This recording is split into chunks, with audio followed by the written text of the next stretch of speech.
안녕하십니까. 일간투데이의 배상익 기자입니다. 오늘은 최저임금 인상, 노블리스 오블리주가 요구된다 하는 제 칼럼을 소개하고자 합니다.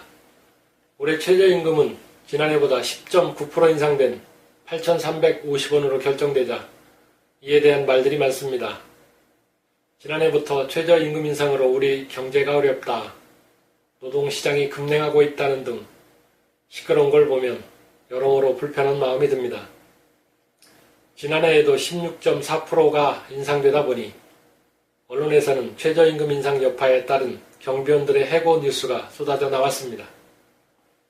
그러나 우리와는 달리 실제 대부분의 아파트 단지는 경비원 해고를 자제하며 상생을 모색하고 있어 경비원뿐 아니라 청소원들도 올해 최저 시급을 적용하고 있고 고용시장에 큰 변화가 없는 것으로 나타났습니다. 최저임금의 취지는 최소한의 소득을 보장하여 기본적인 생활을 영위할 수 있도록 하자는 것입니다.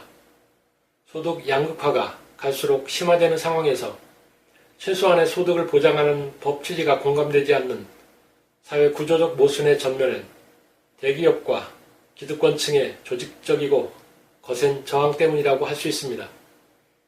특히 지난해 보수 언론을 중심으로 최저임금을 경기 침체와 고용 쇼크의 주범으로 여론을 주도하고 매도하면서 정부의 경제 팀 간 최저임금 속도 조절론에 대한 불협화음을 내고 있다고 경제 정책에 대한 비판을 쏟아냈습니다.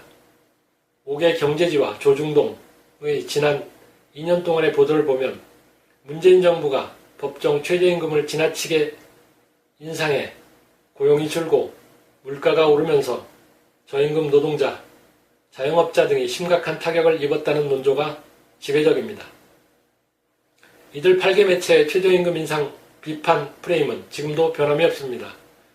이 중에서도 일자리 감소를 우려한 보도가 줄을 이루면서 최저임금 인상을 경제 위기에 직결시키면서 경제 위기를 조장하고 있습니다. 그 영향으로 특히 소상공인들과 자영업자들, 편의점 업주들의 임금 인상 반발이 거셉니다. 이러한 현상은 을과 병들의 대립으로 부각되는 상황을 만들어 우리 사회에 심각한 불신을 조장하기도 합니다. 편의점을 포함한 프랜차이즈 업종에서 가장 큰 수익 구조는 대기업 가맹본부의 높은 로열티와 임대료 부담이 높은 비중을 차지한 것임에도 최저임금 인상으로 모든 문제를 결론짓고 이에 대한 비난으로 일관하고 있습니다. 대기업의 무리한 점포수 늘리기로 거리는 물론 동네 골목까지 점령한 편의점은 재벌 대기업의 주도로 이루어졌습니다.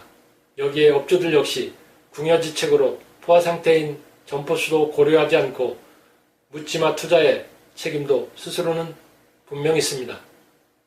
그럼에도 대기업의 사용료 갑질과 사회 구조적 모순보다 최저임금 인상이 주목받아 저임금 근로자들에게 최소한의 생계수단인 인건비가 문매를 맞아야 하는지 의문입니다. 재벌 대기업의 현금 보유고가 1천조에 이르는 상황에서 월 200만원을 가져간다는 편의점주와 내년부터 174만원을 받는다는 시급 근로자의 최저임금이 부정되는 현실이 참으로 안타까운 다름입니다. 과거 노동자들의 임금을 착취하며 고속 성장을 거듭해온 기업들이 이제는 구시대적인 구조적 모순에서 벗어나 체질 개선을 해야 할 때입니다. 근로자들의 급여를 기업주가 주는 것이 아니라 오히려 근로자들의 피땀으로 성장해온 그들이 지금 최고의 혜택을 받는다는 인식의 전환이 필요합니다.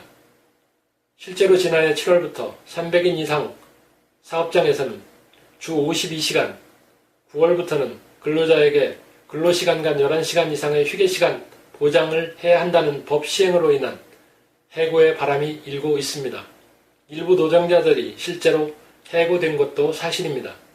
문제는 이제까지 하루 12시간 이상 근무를 할 수밖에 없어 경무에 시달리던 근로자들이 그나마 초과 근무수당에 의존, 최저 생계비를 넘기는 상황에서 이마저도 축소한다는 업주들의 통보와 해고의 불안은 어김없이 감원으로 이어지고 있습니다. 이 과정에서 기업들의 오너와 관리자들은 자신들이 이제까지 누려온 기득권을 양보할 생각은 전혀 없고 애꿎은 비정규직 근로자들을 해고하면서 정부 정책 때문이라는 명분을 당당하게 내세우고 있습니다. 심지어 내용도 정확하게 모르면서 일방적으로 당하는 근로자들이 정부 정책을 비난하는 반대 집회에 나서는 모습을 보면 애잔한 마음이 듭니다. 한편으로 생존권이 위협당하는 상황인 그들의 행동도 공감 가는 부분이 있습니다. 노동자들이 정책이 안착될 때까지는 조금의 양보와 희생이 따름도 인정해야 합니다. 지지율 70%대의 정부가 최저임금 이슈에 밀려 경제정책 실패라는 프레임에 밀려 40대로 내려갔습니다. 참으로 아이러니한 상황이 벌어지는 것입니다. 국민의 삶의 질을 높이려는 정책이 왜 역풍을 맞아야 하는 것인지 안타까울 따름입니다.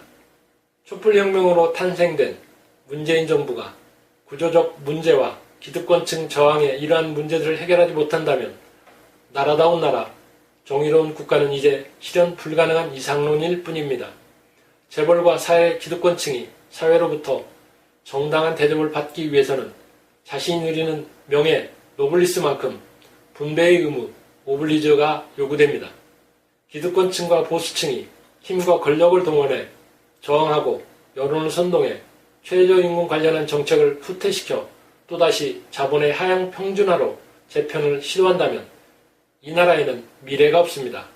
정부도 최저임금을 비롯한 노동정책에 대의를 세워 국민들을 설득해야 할 것입니다.